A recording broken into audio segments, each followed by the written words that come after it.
Hello, Clutter Warrior, and welcome to Declutter Your Life podcast. I am super excited for today's episode because we have Jill and Jen from Frugal Friends on. And if you don't know them, you need to immediately go and listen to their podcast. And if you do know them, then you know well of what I'm speaking. Individually, they're both awesome, and together they're a crazy powerhouse. And they're all focused on smart, simple choices, starting with your money and then expanding out from there. So it's such a great fit for us to be having this conversation. So Jill, Jen, welcome to the show. I'm delighted to have you here. Andrew, what an incredible introduction. Thank you for that. I feel so fulfilled in all the compliments. It's so great to be here. What an honor. Yeah. Thank you so much. Oh, it's my pleasure. So we're obviously going to have more than one conversation, because between the two of you and all of the things that you talk about on Frugal Friends, there's so much overlap and there's so many different directions we can go in. But for today, this will be our first conversation, and we can expand beyond there. Why don't you just let everybody know who doesn't know you, what your current living situation is like what does home look like for each of you? So that we can get centered in spaces, and then we can expand beyond spaces to talk about all the things that are the stuff behind the stuff. But let's start with the stuff itself and the spaces. I love that. What an interesting first question and a way to describe ourselves. So as we discovered before we hit the record button, we're all in St. Petersburg, Florida. So I'll just clear the air there, which is awesome. And currently I am in a house, a rancher, 1,300 square feet, near the water, near the Tampa Bay. I can see it from my kitchen window. And I live here with my husband, and both of us work from home in this house. Excellent. Mm-hmm. Yes. And so Jen, also in St. Petersburg, we just moved into a house that we are planning to subdivide. So we were in a 3-2. Now we are in a 5-3, but we haven't gained more space because we're subdividing the house to turn part of it into a rental. So right now we are in the midst of we are in a fixer upper with a lot of wallpaper, and it had a lot of carpet till we ripped it up. But yeah, that is our current space. And so when you split this 5-3 up, what are you going to be left with? You're going to go back to a 3-2 or a 2-1, or what's a 2-2? What's the goal? So we'll be in a 3-2, and then we'll rent out 2 bedrooms and 1 bath in the back of the house. And it's a double lot, so there's enough space to do that. And so we made a lateral move from our original house that was a 3-2 to this side of the house is pretty much the same square footage. Mm-hmm. Cool. And given that we're the Frugal Friends, right?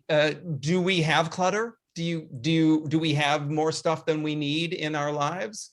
How does that look for the two of you? I mean, given that you're relatively, you moved just a couple of years ago and into a much larger space, Jill, from your tiny house, right? And from your motorhome, and stuff sometimes likes to, collect stuff.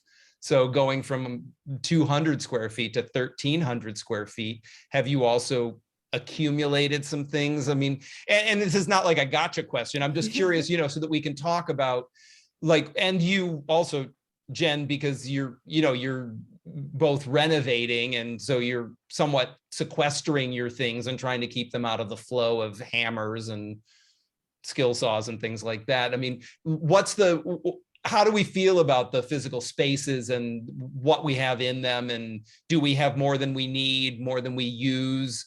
Do we have any just in cases laying around, anything like that? Yeah.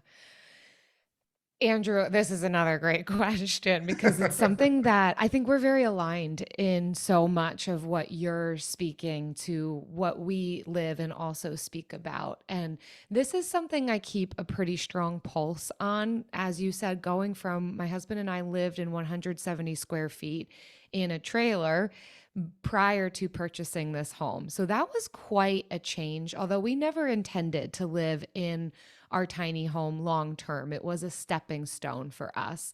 So as much as I loved that, I'm also so thrilled to be in the house that we're in currently. Sometimes it can feel overwhelming, all that we have to care for. I mean, we're technically in the downtown area, and yet it still feels as though I've got a lot of property inside and outside to take care of. Some of that I really love that has to do with life stage, and some of it I pine for the days of when I had even less. Certainly, when we moved from 170 square feet to 1300, yes, we collected things because we did want to sit on a couch. We didn't have a couch before. It was a part of the structure of the vehicle we lived in.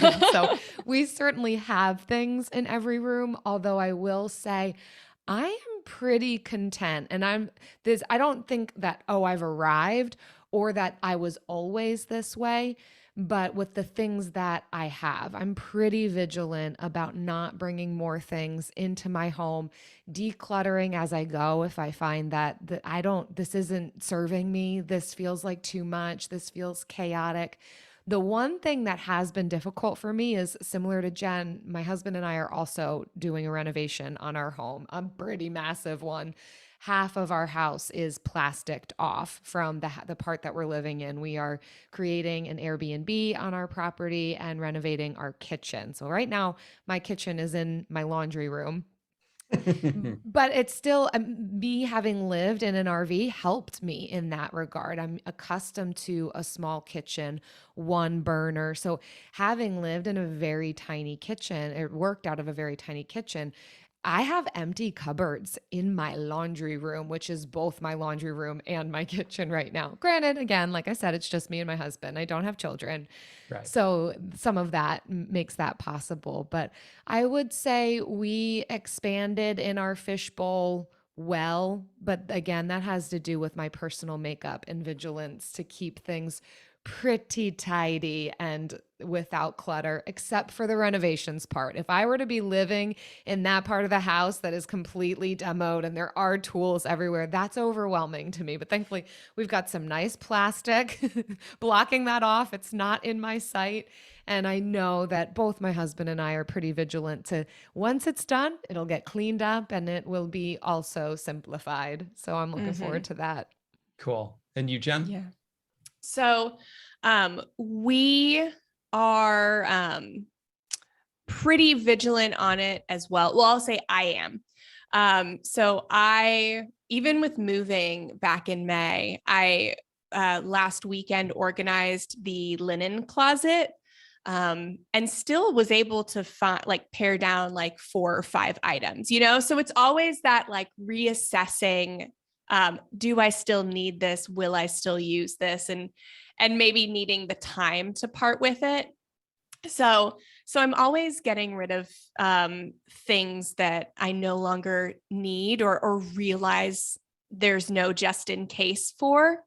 That being said, my husband, and I think the values-based spending thing comes into play too, because I don't value home decor or a lot of decorative pieces. So I just don't spend my money on it.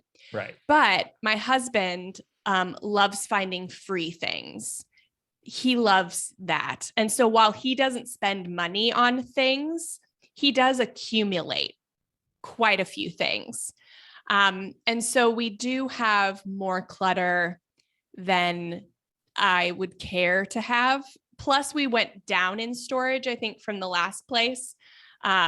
So not everything has a home yet either. Ooh. A lot of stuff is stashed in the rental area, which is nice now that people aren't there. But when they're there, then it will have to find a new home. But Sure. So I think that it's a balance. It's like, I love that he loves finding free stuff, and that really serves us well a lot of the times. But other times it's also just like an accumulation, and we have to like keep it in check. So it's a dance. Yeah, cool. Well, good. Thanks for sharing that. I know even for me, right, the most organized man in America, I recently was going through my linen closet, and I have 3 down comforters because I had I had a 3-bedroom house in Pennsylvania before I moved down here. And now I have a 2-bedroom condo, and I don't need 3 comforters. 2 comforters are enough. One for me, one for a guest, right? And it is also Florida, so I'm not often using either of the 2 that are going to make the cut. And it was just clear, like, why it's perfectly fine comforter. And I'm happy to sell it for $50 and be done with it and get it out of the house. So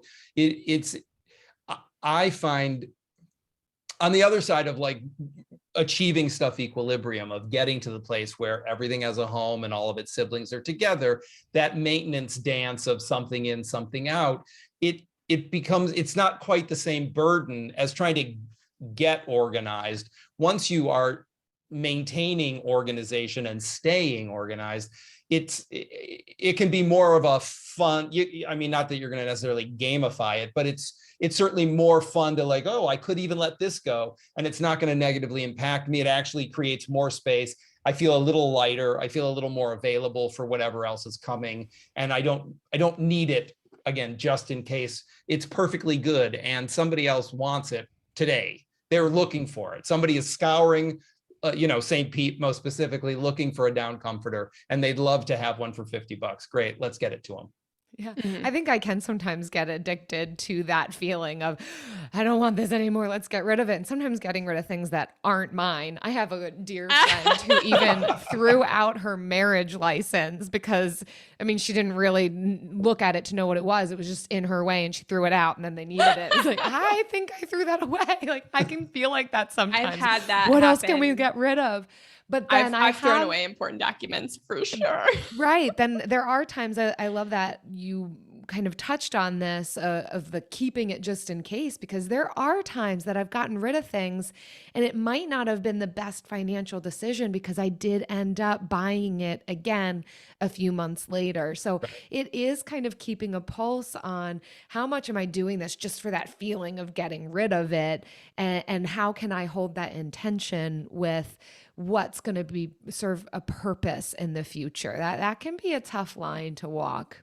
Yeah, no, I definitely agree. And it's important to pay attention to, right? Like beyond the dopamine hit of, ooh, another one out the door, is this really how I want to spend my time? Of all the things I could be doing, is decluttering really the thing that I want to do? Or is there an adventure that I could be on, whether it's going for a walk down to the beach or traveling around the world? The scale of what the adventure is less important than still making the focused choice about where do I want to direct my attention and my energy? What do I want to invest my time in, this very finite, non-renewable resource that we all get, and none of us gets the expiration date. I mean, that's so often I think we are in denial that the clock isn't ticking just because we don't hear it ticking very loudly.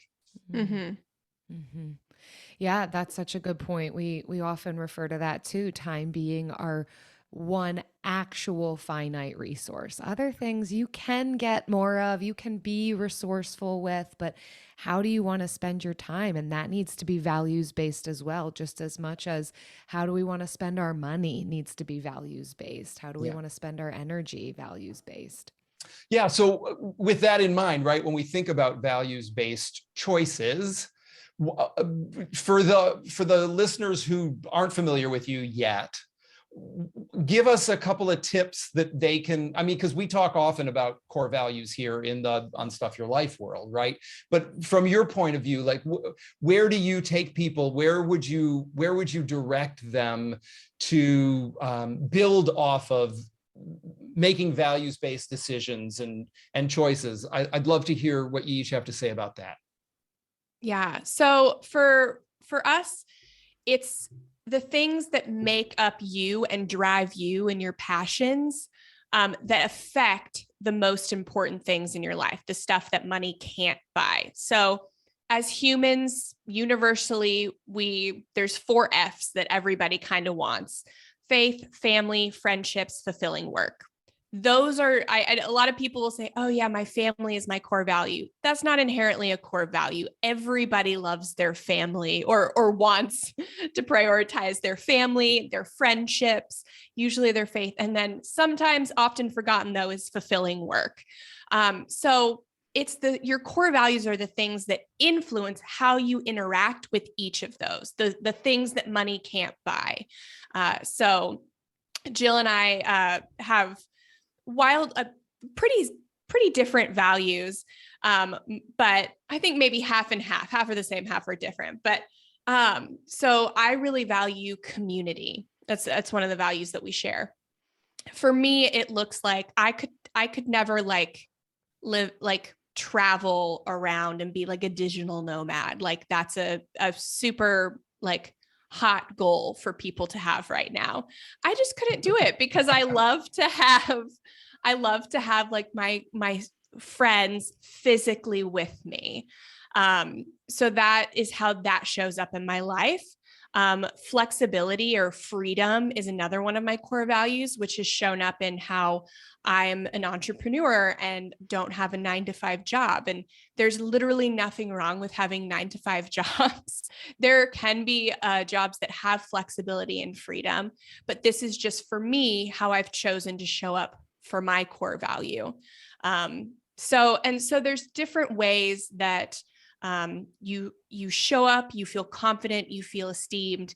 You can take an inventory of maybe the times where you felt most fulfilled in your work, you felt most joy-filled with your family and your friendships, with how you're contributing. Take an inventory of maybe how you felt and look at the source behind that. And that can be a good indicator maybe to start finding what your core values are.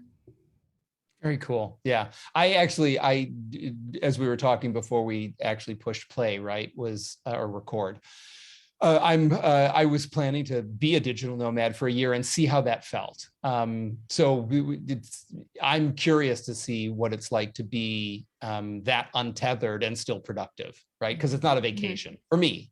I'm happy to work, but I also want to see what it's like to be in other places and feel like I can take my community with me, even though I don't have the physical proximity. So it's a little noble experiment. We're going to see how that goes. Yeah. So. Like we all want friends. We all want to bring our friends with us. It's just to like, what capacity do you show up there? Yeah. And that's different for everyone. Yeah. So finding how it fits for you and not how it fits for somebody else, like it can actually save you so much money because then you don't waste your time, doing stuff that isn't actually serving you.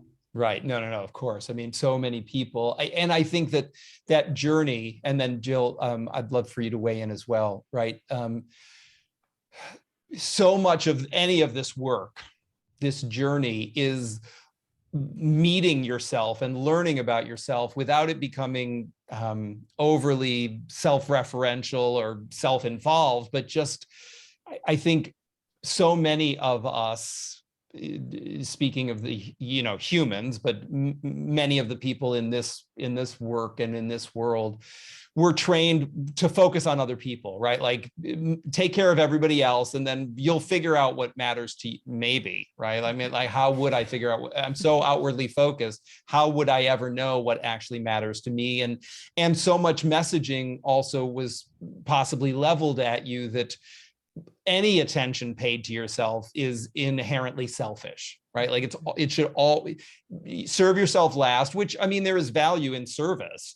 And at the same time, put your mask on and then take care of your neighbor, right? Like you're useless if you're dead.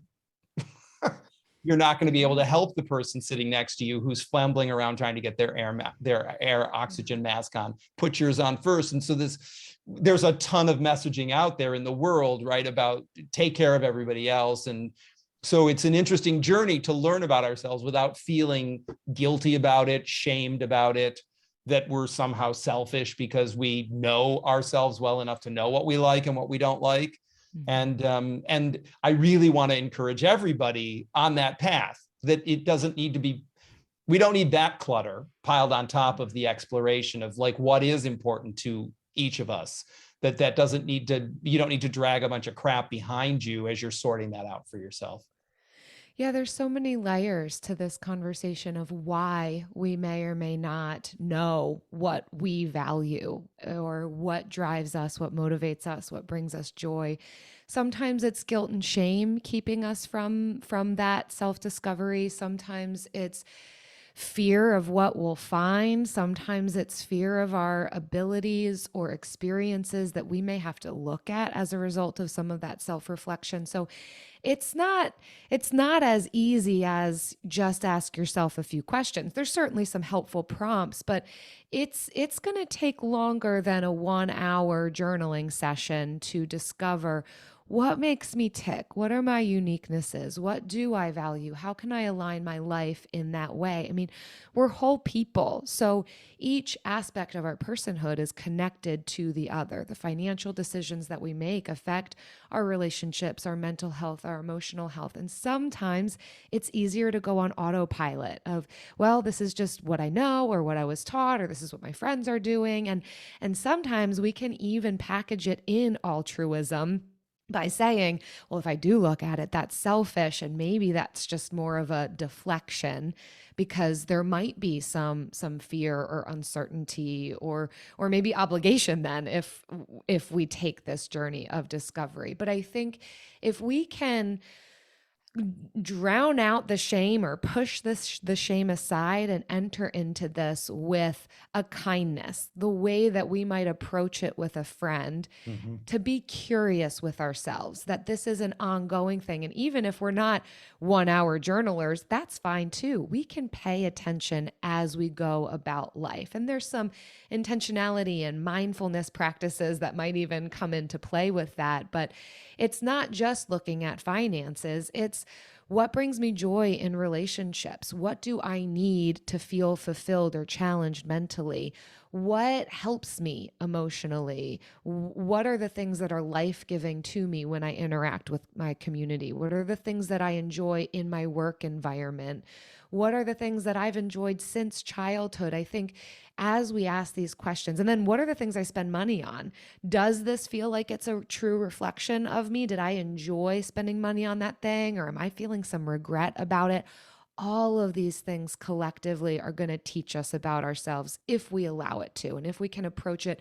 I love to use that term curiosity because it's without judgment. It's genuinely wondering, what is that about myself? Oftentimes we can be quick to the judgment. I shouldn't have spent on that. Why did I say that thing?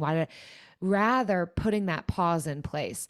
Why did I spend on that? What was it about that thing that drew me? How do I feel now? What does that tell me about the decisions I want to make in the future? All of this is going to start digging and digging and digging to those core values that will help to inform some of the larger ways that we engage in life. Yeah, that is awesome. Yeah.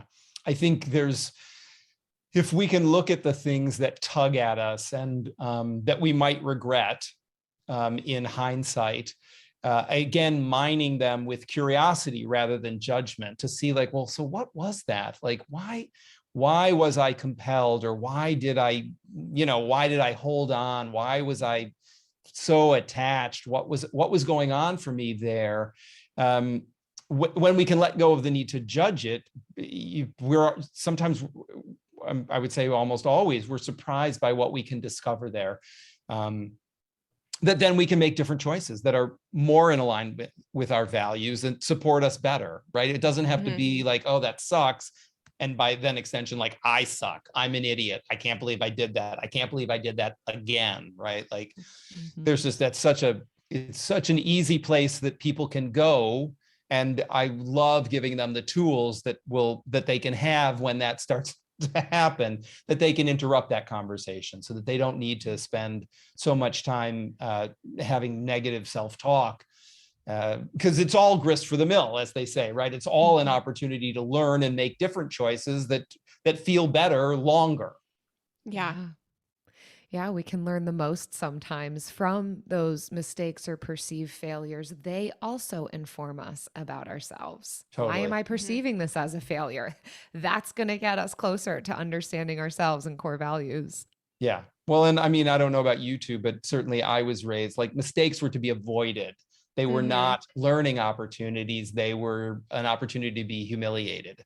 So at all costs, they were to be avoided and denied. If you made one, better to lie about it or distance yourself from it than to own it. So Yeah. uh, Yeah, Yeah, absolutely. shame can be effective, but long term it is not the greatest motivator. yeah, I don't think it. I don't think it ever really gets us to do what somebody wanted us to, right? I mean, if somebody else is, I Mhm. mean, let alone what we're leveling at ourselves, but when other people level it towards us, few people want to do what they're being shamed into doing, right? Mhm. Guilted into Right. doing or shamed into doing.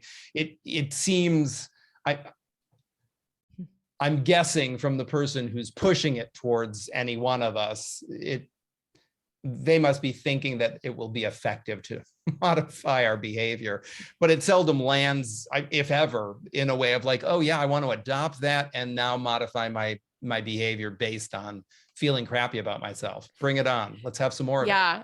I think people are used to the term the ends justify the means. Mhm. But I think that we've learned now that the means are really all we have. Like the end is death. The Right. means are all that we have. And so to pay more attention to the methods and not how quickly we can get to destinations is a great turn, I think, that we're making. That is excellent. Yeah. Well, again, we could talk, and I would love to have you back on the show, and we can talk more about this. I do like to keep the episodes tight, and I mean, there's plenty of places we can go, but I'd love to bring us towards a close for today's conversation.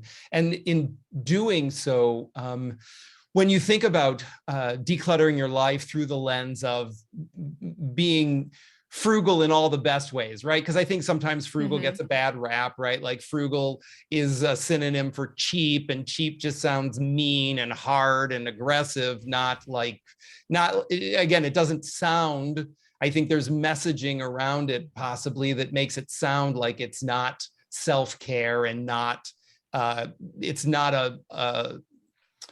a way to take care of ourselves, right? But to deny ourselves. And I was even reading, I think in one of your blogs or in the podcast about that learning of taking frugal and reclaiming it to make it something that was noble and serving rather than mean and denying. And so I just in closing, any last gems or things that you want to leave the listener with around making smart strategic choices, embracing your inner frugality in a way that is a celebration and bringing you forward, not denying you anything. Yes. Yeah. We believe that frugality is being good stewards of all of our resources: time, energy, attention, finances, relationships, you name it. The list goes on and on. Just being good stewards of it. And in that regard, frugality isn't a means to an end. Frugality isn't for those in poverty. Frugality isn't just for those who are wealthy. It really can be for all people who want to steward their resources well. And in so doing, being kind to ourselves and creating space for freedom to exist in what does that mean for me? What are the resources, skill set that I have been given? And what does good stewardship of that look like in a way that aims at well being for me, for those around me, for my community? And when we look at it from that perspective, there is so much freedom to create it in the way that makes sense for us. It's not a one size fits all. There is room for a variety of incomes to Mhm. coexist in this space, life experiences to exist, and to learn from one another and to find what's going to be motivating, life giving, and aimed at well being as we steward what we have. Yeah. And I think I mean, there's room for all types of values in frugality as well. Like we're never going to say, like, if you love buying shoes and that's your value and that's something you're passionate about and you spend lots of money on shoes, that's great. When it's intentional and you're intentionally saying no to other things that you don't value. So you can value anything in frugality. But it is very rare that we have the capacity as humans to value everything. There are going to be things that we love, and there are going to be things we don't care about. And we're being sold everything, like we should care about everything. But in reality, when you sit down and think about it, there are going to be some things you can say no to. And I think it's just it's not depriving yourself. It's figuring out, what can I say no to that I don't care about, so that I can say yes to more of the things that I do care about spending on, and say yes to the more of the things money can't buy. That's awesome. I love that bell. I do too. Makes me think it's gonna be dinner time soon too. Oh yeah, no, it's just I like to just lock things into the universe whenever something is worth celebrating. It's just great to just, wrap a bell around it. I love that. Yeah. Well, really, it's just we could talk all day, and I hope that we will get to talk again and climb into this topic even further. So, but for today, I just want to say, Jen, Jill, thank you so much for joining all the listeners here at Declutter Your Life show, and keep up. Keep up the amazing work. I'm delighted that our paths have crossed in this way, and I certainly. I see the value in what we're all doing to help everybody set themselves free and make smarter choices for themselves, right? I mean, they're not empirically smarter, they're smarter for themselves. And so thank you for bringing your wisdom and your generosity and your compassion and kindness to the show today. I really appreciate it. Oh, I'm glad that came across. It's a privilege to be here, Andrew. Thanks for putting us in front of your listeners. We don't take that lightly. Yeah, my pleasure. Thank you so much. All right, everybody. Well, this was a delightful conversation. Tune in for more delightful conversations, and be sure to let everybody know where they can find you specifically. Yep. Frugal Friends podcast. You can listen to us 2 times a week, Tuesdays and Fridays, wherever you're listening to this podcast. And we also have a free ebook we're delighted to give out to anybody who wants 200 money-saving tips. frugalfriendspodcast.com/ebook. Perfect. Thanks so much. Take good care of yourselves. We'll see you again here real soon. Bye for now. Thanks.